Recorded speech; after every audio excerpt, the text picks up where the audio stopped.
너는 복이 될지라 라는 제목으로 이 시간 같이 하나님 말씀 보겠습니다. 오늘 본문 말씀에 보면은 복이라는 단어가 자주 등장합니다. 그죠? 한번 보세요. 1절 이후에 2절에 내가 너로 큰 민족을 이루고 내게 복을 주어 그리고 내 이름을 창대하게 하리니 너는 뭐가 될지라? 너는 복이 될지라. 옆 사람 보면서 고백합시다. 너는 복이 될지라. 한 번 더요. 너는 복이 될지라. 이렇게 한번 고백해 볼까요? 너는 이미 복이야. 여러분, 그런 복과 함께하는 게 이미 축복된 인생인 걸 믿으십니까? 아멘이라고 대답은 잘하는데 정작 우리가 복을 복으로 대하지 않아요. 하나님이 주신 복들을 누리며 그 복을 머물며 더 나아가 흘려보내며 살아갈 인생으로 부르셨는데, 진짜 여러분, 내가 생각하고 내가 계획하고 내가 추진했던 일들이 안 되더라도, 미래가 암담하더라도, 건강의 이슈와 재정의 문제와 삶의 어려움을 만났을 때에도 여러분 스스로가 나는 복이다라고 생각하십니까?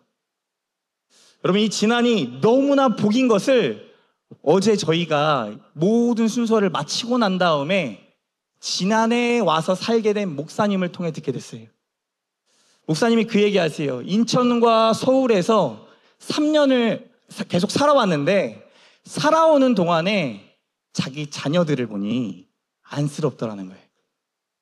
안타깝더라는 거예요. 서울 가보시면 여러분 숨 막혀요, 안 막혀요? 진짜 가고 싶었던 서울인데 서울 어느 정도 가보면 롯데타워 딱 보이거든요. 롯데타워 딱 보이는 순간 와, 서울이다 소리 지르게 되는데 막상 그곳에 가면 빌딩 숲에 갇혀서 답답합니다. 그래서 서울 사람들이 어디로 가요? 서울 외곽지인 경기도로 갑니다. 그래서 양평 땅값이 올라간 거고 동두천 땅값이 올라간 거예요. 진안 땅값이 올라갈까요? 빌딩 숲이 있었으면 올라갔겠죠. 그죠? 근데 빌딩이 없잖아요. 근데 그분이 그 얘기 하시는 거예요. 이곳에서 만약에 자라난 미래의 내 아들, 딸들의 모습은 어떨까? 여러분, 진안 사는 게 자랑스러우십니까? 아이러니하게도요, 전라도 사람들은 전라도 출신인 것이 되게 부끄러워하세요. 서울 가서 타지마인 가서 외국에 가서 나 전라도 태생이야 라고 말하는 걸 너무나 부끄러워하시고, 특별히 전라북도의 말이 어투가 서울말하고 비슷합니다. 그래서 서울 사람인 척 해도 넘어가요.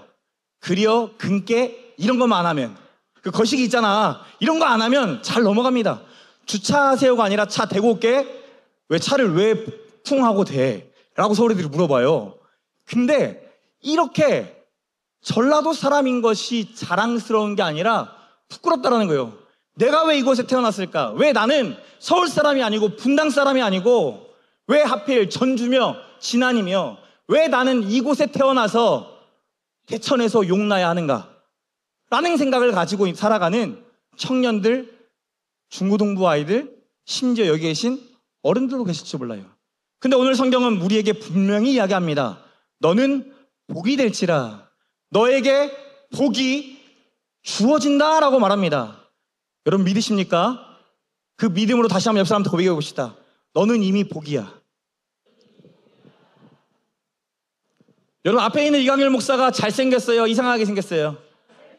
사실은 더 잘생기게 보이려고 오늘 화장하고 왔어요. 어제 까무잡잡했는데 조금 더 하얘졌잖아요. 그죠? 잘 보이고 싶어서, 내가 복인 것을 여러분에게 보여주고 싶어서 일부러 예쁘게 화장하고 왔어요.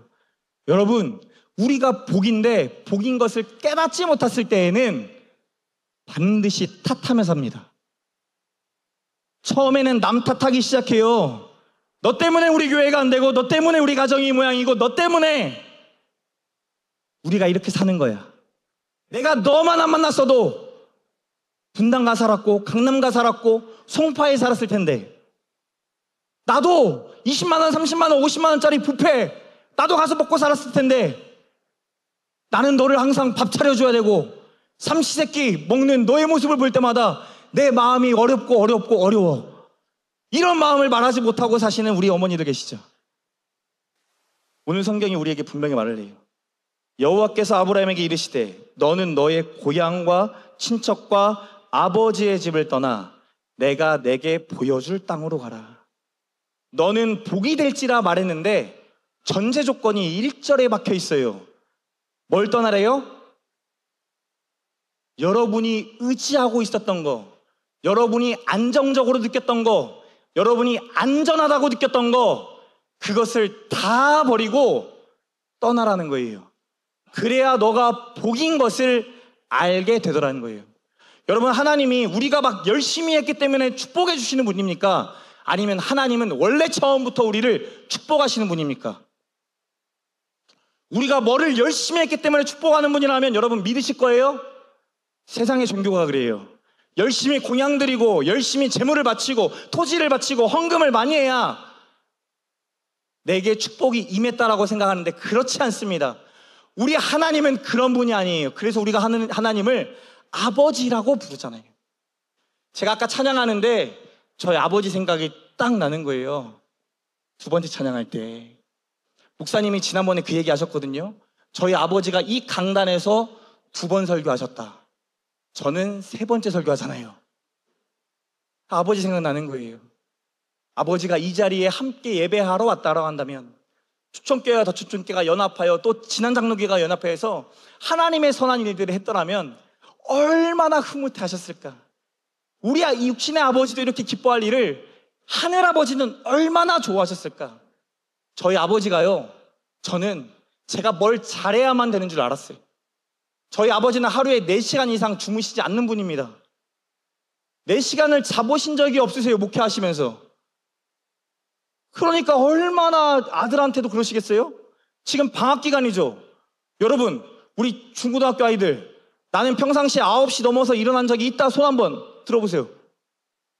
방학기간에 9시 넘어서 일어난다. 대다수잖아요. 보세요. 다 손 들고 있죠.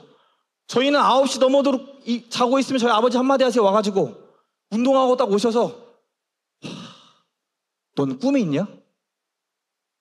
그러면 자다가도 일어나요. 아빠, 지금까지 꿈꾸고 있었습니다. 저희 아버지 4시간 주무시니까 저한테 그런 삶을 요구하셨어요. 10대 때, 20대 때, 30대 때 4시간 이상 자고 어떻게 성공하냐? 어떻게 남들과 다른 인생을 사냐? 아버지의 채찍질이 당연히 그렇게만 해야 되는 줄 알고 살아왔어요. 근데 그런 아빠가 얄미웠어요. 왜 이렇게 나에게 채찍질할까? 왜 이렇게 나에게 잔소리를 할까? 왜 이렇게 잔소리를 할까? 저희 창조태양이가 지금 캐나다 고무댁에 가 있는데 얘네들이 한국을 떠나서 가장 행복한 이유가 뭔지 아십니까? 아빠의 잔소리를 듣지 않아서. 그 아빠의 그 아들인 거예요. 그런데 그 아버지가 제 인생의 밑바닥을 걷고 있을 때, 제가 위험에 처했을 때, 어려움에 당했을 때 항상 저희 편이었어요.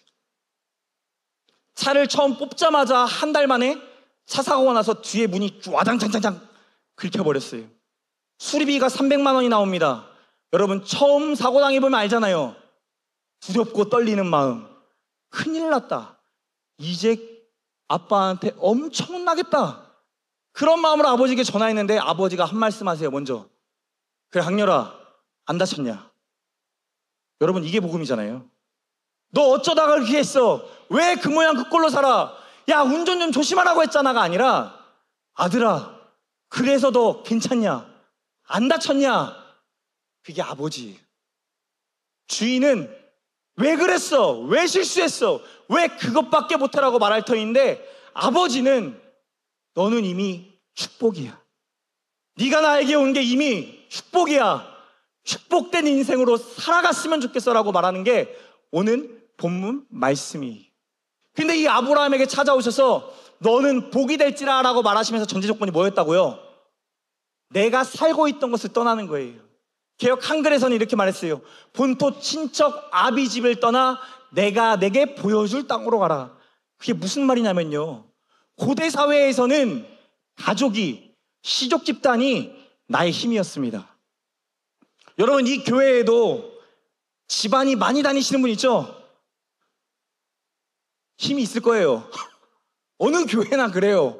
3대, 4대, 5대 넘어가면 그 가문의 힘이 대단합니다. 그게 교회만이 아니라 사회에서도 마찬가지였다는 거예요. 고대 사회가 똑같았다고요. 내가 어떠한 것과 상관없이 나의 가족이 나의 힘이고 나의 레벨이고 나의 위치였어요. 그런데 하나님이 명령하시는 게 뭐냐면 그거 다 떠나래요. 그거 떠나야 너가 진짜 복인 것을 발견하더라는 거죠. 여러분, 제가 호주 가가지고 제가 진짜 복인 것을 발견했어요. 전주에 살 때는 이기복 목사의 아들로 살았어야 됐고, 목사의 아들로 살 뿐만 아니라 뭔가를 이뤄야 될 사람으로 살았는데, 호주 갔더니 이기복을 몰라요. 할렐루야. 이기복을 모르니까 제 마음대로 살아도 될 자유가 주어졌어요. 그 자유 속에서 내가 뭘 하든지 간에 나와 함께 하시는 하나님을 경험하는 거예요. 말이 안 되는 이야기가 너무 많아요. 홈스테이 집에 제가 처음 간 날 제 뒤에 광채가 났대요. 여러분, 광채는 누구만 있었어요? 모세, 엘리야, 예수님. 그럼 전 뭐예요? 교주? 뭐 이런 느낌인 거잖아요. 근데 그분이 크리스찬인데 제가 들어오는 그 집에 광채가 비쳐서 와, 하나님이 우리 가정에 선물을 주셨구나라는 마음을 가지셨다는 거예요. 제가 홈스테이비로 20만 원, 30만 원 냈는데 한 달에 저희 아주머니가 저에게 썼던 돈은 100에서 200만 원이었어요. 계절이 바뀔 때마다 제 옷을 사주시고, 계절이 바뀔 때마다 양탄자를 깔아주시고, 계절이 바뀔 때마다 운동 경기에 저를 데리고 가셨어요. 진짜 아들이 된 거죠. 그래서 아주머니 생일날 제가 이렇게 적었어요. K 아줌마는 하나님이 저에게 보내준 천사입니다. 아줌마가 아니라 이제는 어머니라고 부를게요. 호주의 어머니가 K 아줌마인데, 백인 아주머니인데 그 아주머니가 저의 어머니가 된 거예요. 제가 복이었다라는 것을 발견했죠. 본토진척 아비집을 떠나, 그럼 여기 진안 다 떠나야 됩니까? 저는 그래서 전주 떠났다가 서울 갔다, 경기 갔다, 수원 갔다, 안산 갔다, 다시 어디로 왔어요? 전주로 왔어요. 본토 친척 아비집을 떠나야 되는데 다 떠났다가 다시 또 떠나게 하시는 이상한 일들을 하나님이 하시더라는 거죠. 단순히 지역을 떠나라는 의미가 아니라 진짜 우리에게 익숙해져 있던, 내가 쉽게 의지하게 되는, 이게 진짜 나에게 힘이야 라고 말하는 것들을 하나님께서 잠시 내려놓으라 라고 말하는 거예요. 더추천교회가 오늘 같이 예배합니다. 저희 교회 생긴 이래로 처음이에요. 저희 예배당 밖에서 예배하는 게 처음입니다. 저희에게는 무모한 도전이고 저희 교회 입장에서는 하면 안 될 짓이에요. 왜냐면 최근에 오셨던 세 가족이 4가정 정도가 있었거든요. 근데 그 4가족, 3가족이 여기까지 오겠어요? 목사 입장으로도 느껴지잖아요? 그분들은 안 올 것 같은데 두고 보자. 뭐 하는 거예요? 하나님께 맡기는 거예요. 본토 친척 아비집을 떠난다는 게 정말 어려운 일입니다. 근데 누가 말씀하셨으니까? 하나님이 말씀하셨으니까. 3절 말씀 같이 읽겠습니다. 3절 말씀 시작. 너를 저주하는 자에게는 내가 저주하리니 땅의 모든 족속이 너로 말미암아 복을 얻을 것이라 하신지라. 이어 4절에 이에 아브라함이 여호와의 말씀을 따라갔고, 뭘 따라갔대요? 말씀을 따라갔대요. 여러분, 본토 친척 아비집을 떠날 정도면 보증수표가 돼야 되는 거잖아요. 뭔가가 나에게 확신이 되어야 떠날 수 있는 거잖아요. 저희가 이 진안장로교회에 올 수 있었던 이유는 철저하게 하나님의 말씀 때문이었어요. 청년 공동체를 한번 전주에서 만들어 보자. 우리 교회만 큰 교회 하지 말고 청년들이 떠나간다라고 하니 청년들이 함께 모여서 함께 세워져 가는 일들을 만들어 보자 하고 풋살팀을 만들었는데, 그 첫 풋살팀이 어디예요? 진안장로교회였어요.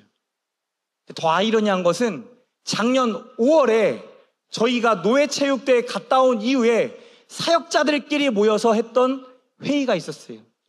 그 회의에 우리가 1년 후에 만약에 연합 성경학교, 연합 수련회를 해야 한다고 한다면 꼭 하자. 이유는 단순했습니다. 그 체육대회에서 저희가 들었던 이야기가 있었기 때문에 권사님, 장로님, 집사님들이 그런 얘기 했어요.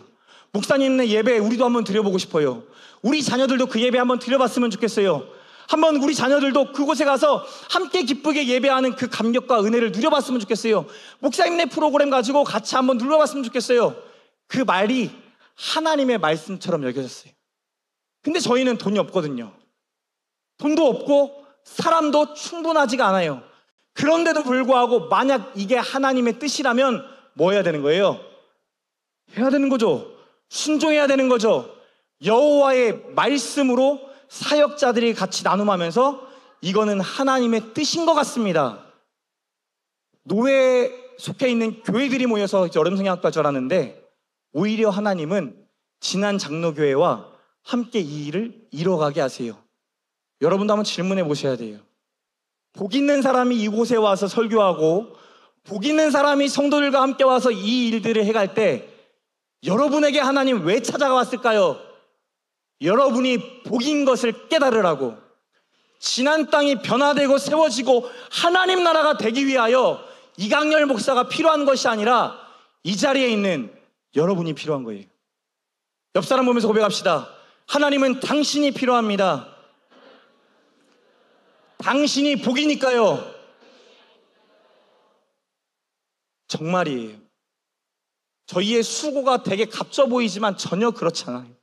함께 2박 3일 함께 하면서 여러분의 섬김을 보면서 제가 어렸을 때 받았던 그 권사님들의 사랑, 장로님들의 따뜻한 포옹, 집사님들의 막 뛰어다니는, 그리고 청년들의 그 열정들을 보게 하신 이유가 또 있더라고요.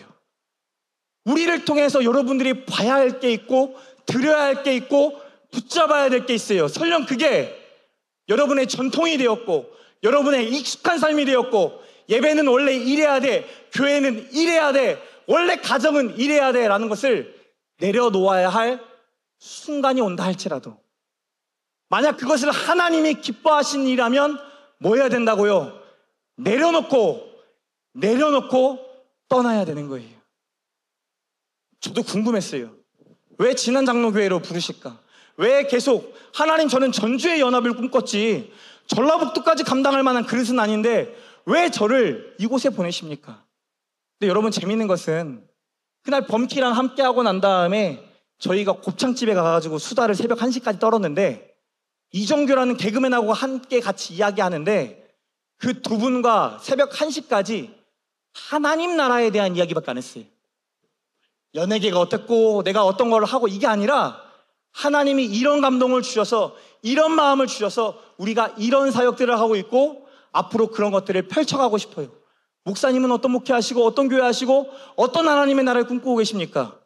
그 1시 이후에 나올 때 범키랑은 형 동생 하기로 했고, 정규 개그맨 나오면 친구야, 청규야, 강렬아 하면서 친구가 됐어요.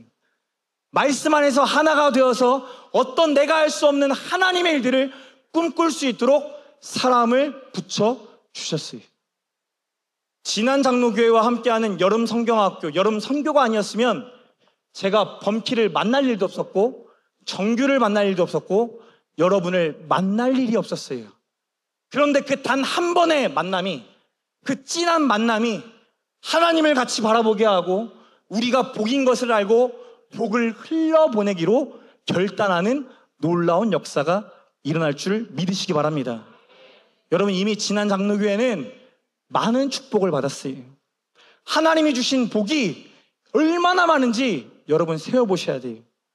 카페 가서, 레스토랑 가서 타 교회 권사님, 장로님, 집사님처럼 욕하는 교회가 아니라, 우리 교회는 예배가 살아있고 말씀이 살아있고 영혼이 살아있고 하나님의 역사가 일어나고 있다. 영적인 눈을 뜬 사람만, 내가 복인 것을 깨달은 사람만 고백하게 될 줄 믿습니다. 그 고백이 흘러가잖아요. 사람들이 저절로 모이기 시작해요. 저절로 붙기 시작해요. 아브라함의 인생이 그랬어요. 여러분, 아브라함의 인생 여러분 너무나 잘 아시잖아요. 아내를 2번이나 버립니다. 요즘 같으면 있을 수 있는 일입니까? 내 아내가 아니라 내 누이입니다. 말하는 게 가당합니까? 제 아내가 저보다 7살 어려요. 근데 7살이나 어린 이 아내가 순간적으로 필요하지 않다고 이 아내를 버려준다고 하면 여러분 저를 목사로 인정하시겠어요? 같은 상황이에요. 내 생명을 위해, 나의 유익을 위해, 나만을 위해 잠시 버릴 수 있었던 거예요. 그런 사람이 아브람입니다. 근데 하나님은 그 사람을 부르신 거예요. 선택하신 거예요. 너는 복이 될지라. 아니, 이미 복이야. 너랑 함께하는 사람이 복을 누릴 거고 너를 저주하는 사람이 저주하게 될 거야. 여러분, 제 인생도 그랬어요. 목사 아들로 자라나서 맨날 눈치 보고 자랐어요. 눈치 보고 자라나니까 생겨나는 게 진짜 눈치밖에 없더라고. 이 사람이 날 좋아하나 싫어하나 대충 5분 10분 있으면 알게 돼요. 이 사람이 나를 이용하나 이용하지 않나 딱 보면 느껴져요. 그러면 저도 할 수 있잖아요. 선을 딱 긋는 걸. 이 사람하고만 관계하고 이 사람하고는 하지 않아야지라는 마음이 딱 결정 나버리잖아요. 근데 하나님이 그런 저를 가르쳐 주셨어요. 제가 대학교 1학년 때 거짓말 않고 52주를 술 마셨어요. 아버지도 없고 어머니도 없고 나를 아는 사람들도 없으니 이 자유를 누려보자. 새벽 6시, 새벽 7시 아침에 숙소에 갔다가 술 취한 상태로 쓰레빠만 갈아 신고 수업에 가고, 주일날 이 예배 자리에 빠지면 번개 맞을까봐, 교통사고로 죽을까봐, 하나님의 저주를 받을까봐 무서워서, 모태신앙이고 목사 아들이어서 술 먹은 상태로 교회를 갔었어요. 근데 그곳에서 나를 복으로 인정해주는 사람들을 만났어요. 믿음의 형, 믿음의 누나, 믿음의 선배들을 통하여 나라는 존재가 복으로 언젠가 쓰임받을 거야 라는 것을 알게 해주더라고요. 강렬아, 성적 좀 모자라도, 강렬아, 너 지금 이렇게 사고쳐도, 강렬아, 너 이렇게 여자 좋아하고 돈 좋아하고 명예 좋아해도, 근데 하나님은 너를 변화시키셔서 너를 쓰실 거야. 그러니까 우리랑 같이 가자. 저를 섬겨줬던 리더 중에 한 분은 시드니 세순교회와 저희 숙소가 1시간이 걸리는 거리인데도 불구하고 주일날 저를 태우러 왔다가 저를 교회까지 데리고 가고, 교회가 끝나고 나면 청년부 교제하라고 밤 10시까지 같이 놀다가 밤 10시에 저희 집을 데려다주고 자기는 가요. 주일날 왕복 몇 시간입니까? 4시간이죠. 제가 복 있는 사람인 거예요. 그 사람 눈에 볼 때 이강열 목사가 복 있는 사람이어서 복 있는 사람처럼 대우하기 시작하는 거예요. 여러분, 제가 이것을 깨닫고 나서 제 삶이 바뀌기 시작했어요. 나만 복인 줄 알았는데 나에게 붙은 사람들에게 이 복을 흘려보내야 될 사명이 있구나. 너는 복이 될지라. 너를 축복하는 사람이 축복을 받는다라는 의미는 나와 함께하는 그 사람이 복인 것을, 하나님이 함께하는 사람인 것을 발견하게 되더라는 거예요. 그래서 제게 붙여진 별명이 빛강렬이에요. 이강렬 옆에 가면 빛이 난다. 여러분 이름에 빛 넣어서 한번 고백해 봅시다. 여러분의 이름이 뭐예요? 빛강렬이에요. 믿으십니까? 사랑하는 중고등부 아이들, 청년대학 아이들, 나도 개천에서 용났어. 하나님의 전적인 은혜와 하나님의 전적인 부르심에 나의 쓰러짐과 나의 연약함과 나의 부족함에도 이런 연약한 자를 들어 세우셔서 영혼을 살리는 자로 쓰셨으니 당신들의 인생은 얼마나 더 복되고 복될까. 그 하나님이 여러분을 이끄심을 꼭 이 말씀 속에서 듣고 반응하는 하나님의 다음 세대 되기를 축복합니다. 그러고 나면 내가 살고 있는 이곳이 축복의 땅이 되는 거예요. 누군가가 와서 축복의 땅을 만드는 것이 아니라 이강렬 목사가 전주에 있기 때문에, 하나님의 복이 이 자리에 있기 때문에 이곳이 축복의 땅, 하나님의 나라가 될 줄 믿습니다. 그래서 여러분 입술을 조심하셔야 돼요. 여러분의 입술로 축복하셔야 돼요. 저주하는 입술이 아니라 내가 복이니 복을 선포하고 복을 나눠주고 복이 흘러가는 역사가 일어나게 될 줄 믿습니다. 옆 사람 바라보세요. 그리고 그 사람 한번 여러분의 복을 흘려보내 주십시오. 사랑합니다. 축복합니다. 당신 참 이 모습이 아름답습니다. 당신 때문에 우리 교회가 빛이 납니다. 함께 앉아주셔서 감사합니다. 그 은혜를 알아가기 시작하면 여러분의 가정이 세워지고 교회가 세워지고 우리가 있는 곳에 하나님의 역사가 일어날 줄 믿습니다. 범키와 정주가 저랑 만난 그 2시간 이후에 함께 하자고 했다니까요. 함께 하나님의 일을 꿈꾸자고 했다니까요. 이전에는 전혀 몰랐던 사람인데 전혀 몰랐던 저희가 만나 하나님의 꿈을 꾸고 하나님의 일을 펼쳐가며 하나님의 놀라운 뜻을 이뤄갈 수 있도록 인도하시더라는 거예요. 근데 이 복이 될 때 손해보는 게 너무 아까운 거예요. 계산되는 게 어려운 거예요. 복인 거는 알았어. 복으로 살아가고 싶어. 근데 내가 손해보면서까지 복이 되고 싶진 않아. 맞잖아요. 열심히 섬겼는데 섬긴 것을 교회 성도들이 인정해 주는 것이 아니라 너는 원래 그거 해야지. 그거라도 해라 라고 하면 여러분 기분 좋습니까? 그렇지 않잖아요. 그래서 막 삐지나요. 삐지면 얼마나 마음이 또 힘들어요. 그죠? 감정의 고래. 이런 역사가 일어나잖아요. 교회 안에도. 그쵸? 여러분, 아이러니하게도 이 복이라는 게 계산이 된다는 게 문제라는 거예요. 내 머리에 계산이 돼요. 손익분기가 나와요. 그러니까 이 정도 했으면 이 정도 안 돌아왔으니 앞으로 이 정도 안 줘야지라는 마음이 들어요. 그런데 손해를 계산할 게 아니라 나를 이용하는 사람, 악용하는 사람에게도 선용해 보시면, 하나님의 마음으로 복을 흘려보내는 선용을 해보시면 하나님이 우리를 선용하실 줄 믿습니다. 저희 교회가 그거 따라가는 거예요. 저도 다 계산됩니다. 저 경제학과 나왔어요. 통계가 전공이에요. 딱 하면 이 행사 얼마짜리다 눈에 다 보입니다. 솔직히 이 진안 장로교회 이 3일 동안 있는 동안 일반 사설업체랑 같이 했을 때 약 2천만 원 들어가요. 저희 교회가 부담해야 될 게 약 1,000만 원 이상이란 말이에요. 눈에 다 보이죠. 저희 교회 한 달 헌금이 2천만 원 나옵니다. 2천만 원 나오는 교회에서 2천만 원 중에 1,000만 원을 감당하면 사역자 사례비 어떻게 줍니까? 불가능하죠. 계산이 됩니다. 그러면 하기 싫어져요. 우리가 요청했을 때 뭘 안 해주면 화가 나고, 우리가 이렇게까지 하는데 너네 이거밖에 안 해? 라고 반응하게 되어 있어요. 그런데 아버지의 사랑을 받고 자라난 사람들은, 아버지의 무한한 신뢰와 사랑을 받고 자라난 자녀들은 아는 거예요. 내가 흘려보내도 채워진다는 것을. 내가 선용할 때 하나님은 30배, 60배, 100배, 인간의 계산한 숫자가 아니라 하나님의 철저한 계획으로 부어주신다는 것을 말씀하고 계세요. 저희가 그거 경험하고 살아가는 거예요. 내가 손해봐서 하는 것이 아니라 계산이 되지만 하나님의 철저한 계획을 말씀 가운데 믿으며 믿음의 씨를 뿌렸을 때 30배, 60배, 100배로 거두시는 하나님의 놀라운 역사가 여러분 가운데 있기를 축복합니다. 저희도 그래서 올해 씨 뿌린 겁니다. 진안 장로교회와 함께 이 진안 땅에 씨를 뿌리고 전주 땅에 씨를 뿌리는 겁니다. 언제까지요? 이 교회가 사라질 때까지. 비록 교회는 사라질 수 있으나 뿌린 씨앗은 반드시 하나님의 나라로 열매 맺게 하실 줄 믿습니다. 그런 마음으로 축복하는 거예요. 그런 마음으로 손해보면서도 내 손을 내어주는 거예요.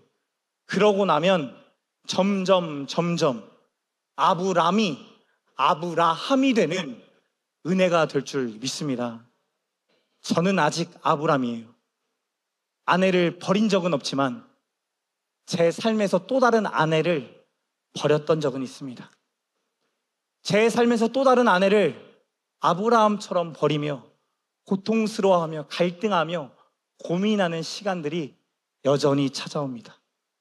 그러나 하나님은 그때마다 또 은혜를 주셔서 이 아내와 함께 하나님의 나라를 이뤄갈 수 있도록 저에게 복을 주신다라는 것을 발견하게 하십니다.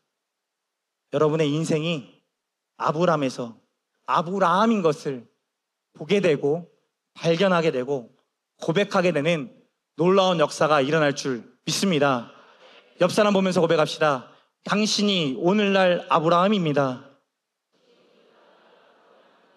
저와 함께 있어 주셔서 감사합니다. 말씀을 뵙겠습니다. 거울 자아 이론이라고 들어보셨습니까? 19세기 말 미국의 사회학자 찰스 쿨리가 제시했던 개념입니다. 거울 속 자신을 보는 것처럼 남들이 바라보는 나의 모습, 혹은 남들이 내게 기대하는 모습을 내 모습의 일부로 흡수해서 내 자아를 형성한다는 거예요. 그러니까 남들이 이렇게 하면 인정해 줄 거야, 남들이 너는 이것만 해도 잘할 거야 라고 하는 것들을 흡수해서 내가 아닌데도 불구하고 나인 것처럼 생각하고 행동하고 살아간다는 거예요. 마치 SNS에 여러 가지 글을 올리고 사진을 올리잖아요. 그러면 올리고 끝이 아니라 아래 댓글이 얼마나 달려있는지, 조회수가 얼마나 있는지, 피드가 얼마나 퍼져갔는지를 보면서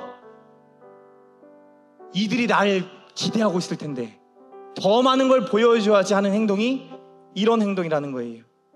다른 사람이 나의 행동을 긍정적으로 인정해주면 이를 긍정적으로 받아들이게 되지만, 부정적으로 평가한다고 한다면 내 자아상도 부정적으로 평가하더라는 거죠. 여러분, 우리가 우리 스스로를 부정적으로 여기는 세상 속에서 너무나 살아가요. 너 집 없잖아, 차 없잖아, 30대에 1억도 못 모았잖아, 너 이 건강 가지고 어떻게 살아갈래, 너 이 모양 이 꼴로 어떻게 살아갈래, 세상을 수도 없이 이야기합니다. 일상생활 속에서 누군가의 평가로 우리의 정체성이 막 흔들리는 거예요. 근데 이 원칙을 한번 뒤집어 생각해 보십시오. 우리는 내 곁에 누구가 있느냐에 따라 전혀 다른 사람이 될 수 있다는 겁니다. 오늘 이 본문 나와 있는 아브라함에게는 하나님이 계셨어요. 노아에게는 하나님이 계셨어요. 모세에게는 하나님이 계셨습니다. 사람들의 곁에 있었을 때에는 미처 보지 못했던 나를 하나님 곁에 있으니 보기 시작했고, 내가 복인 것을 알게 됐고, 세상의 손가락질을 받았던 노아조차도 최소 70년에서 120년 그 이상의 시간을 방주를 짓는 데만 인생을 들였다라고 학자들은 이야기합니다. 어떻게 그렇게 할 수 있냐고요? 하나님 앞에서 살아갔기 때문에, 하나님의 말씀이 모세에게, 여호수아에게, 여러분에게, 아브라함에게 들려졌기 때문에, 지난 땅이 하나님 나라가 되기 위해서는 여러분에게 하나님의 말씀이 복으로 임해야 됩니다. 그 복을 믿고 나아가 뿌리는 순종이 필요합니다. 우리끼리 먹고 즐거워하고 행복해하는 것이 아니라 지난 장로교회 때문에 이 땅에 하나님의 나라가 임해노라고, 우리 엄마 아빠 때문에 우리의 가정이 믿음의 명문 가정이 되어노라고 고백하는 놀라운 역사가 일어나야 될 줄 믿습니다. 세상도 바라보지만 하나님이 여러분을 바라보시고 여러분을 통하여 하나님의 크고 비밀한 일들을 오늘도 이뤄가고 계십니다. 더 추천교회도 앞으로 그런 교회 될 수 있도록, 앞으로 그렇게 하나님 앞에서 살아가는 교회 될 수 있도록 여러분 같이 기도해 주시고, 지난 땅만이 아니라 우리 같이 연합하여서 전라북도 땅이, 더 나아가 이 한국 땅에 소망이 없다, 교회가 무너져간다 말하는 이 시대 위에 하나님의 교회가 세워지고 여러분의 가정이 세워지고 하나님의 나라가 세워지는 놀라운 간증의 주인공으로 쓰임 받으시길 축복합니다. 우리 그런 마음을 담아서 찬송가 310장 하나님의 은혜로 찬양하실 텐데요, 같이 찬송하고 기도하도록 하겠습니다. 같이 한번 기도하실게요. 여러분, 저도 너무 감사한 건 믿음에 도전을 했던 아버지 곁에서 자라났어요. 시골교회 처음 부임해서 갔더니 교회는 빚이 많아서 전도도 하지 않고 이웃에게도 찾아가지도 않던 그 교회로 하나님이 25살 젊은 전도사를 보내신 거예요. 그게 어우리교회라는 교회예요. 그 교회 가서 저희 어머니 아버지가 결혼 반지를 팔았대요. 결혼 반지를 팔고 마을 잔치를 열었대요. 그리고 나서 또 얼마 지나지 않아 결혼 예물을 팔았대요. 예물을 팔아서 또 마을 잔치를 열었대요. 그렇게 그 교회를 6년 동안 섬기셨어요. 그리고 인천에 있는 한 큰 교회에서 저희 아버지를 스카우트 제안했어요. 저희 교회에 와서 이 교회를 섬겨주시면 좋겠어요. 근데 아버지 마음에 내가 죽다가 살아난 인생인데 하나님께 성전 하나 짓고는 가야지, 교회 하나 짓고는 가야지, 그런 마음을 주셔서 이 교회가 안정화되었을 때 이 교회를 떠나 전주 인우동에 가난한 사람들이 많던 그곳에 맨 처음 교회를 세우셨어요. 그리고는 호성동으로 넘어와 함께 이 교회를 읽어가셨어요. 그래서 이 교회가 세워져 가는 모습들을 보는데요, 유력한 자, 힘 있는 자, 돈 많은 자들이 세웠던 게 아니라 우리 할머니 권사님들, 할아버지 장로님들, 아버지 또래 젊은 집사님들이 물건 팔아가며 옷 팔아가며 나온 수익금으로 모아서 이웃들을 섬기고, 힘든데도 불구하고 매주 수요일마다 팥죽 봉사하면서 섬기기 시작했어요. 돈을 모으고 모아서 그 근처에 있는 학교들을 찾아다니면서 장학금을 주기 시작했고, 그렇게 호성동에 교회가 세워지고 아파트가 세워져 가면서 그 땅이 하나님의 나라가 되어지는 걸 보게 됐어요. 본토 친척 아비 집을 떠나야 내가 복인 것을 하나님이 보게 하세요. 장소를 떠나야 될 때도 있겠지만 내가 움켜쥐고 있던 것, 내 생각과 내 가치관과 내가 그동안 경험했던 이 모든 경험을 잠시 내려놓아야 할 순간도 저와 여러분에게 있을 줄 믿습니다. 그때 하나님의 역사가 일어나는 거예요. 저희는 일주일에 한 번 예배드리는 교회입니다. 여러분 웃기죠? 일주일에 한 번 예배드리고 과연 신앙이 지켜지고 하나님을 닮아가는 일들이 일어날까? 근데 제가 그랬어요. 일주일에 10번 예배드리는데도 불구하고 감격이 없어요. 하나님이 나를 부르셨고 날아간 계획이 있다는 게 잘 느껴지지가 않은 거예요. 나는 그 은혜가 있어서 목사가 됐고 이 자리로 나왔는데 어느 순간 습관처럼 예배를 드리면서 하나님의 은혜는 까먹어버렸고 나를 향해 주셨던 하나님의 비전은 사라진 채 그냥 의미 없이 내 이름 높이고자 살아가고 있더라고요. 그래서 내려와서 결단했어요. 하나님, 저 어떻게 해야 사람이 모이고 어떻게 해야 교회가 빨리 300명이 돼서 안정적으로 됐는지 알고 있는데, 그거 배웠는데 하나님 그거 내려놓겠습니다. 하나님 앞에 예배만 드리겠습니다. 예배로 먼저 승부 보겠습니다. 하나님의 은혜가 얼마나 큰지 보게 하시고 경험케 하시고 깨닫게 해주세요. 그때 함께 했던 성도들이 저에게 했던 얘기예요. 목사님이 전주에 내려와서 너무 감사해요.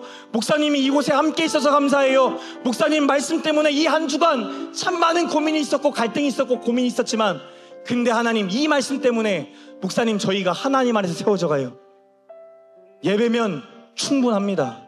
하나님의 역사가 일어납니다.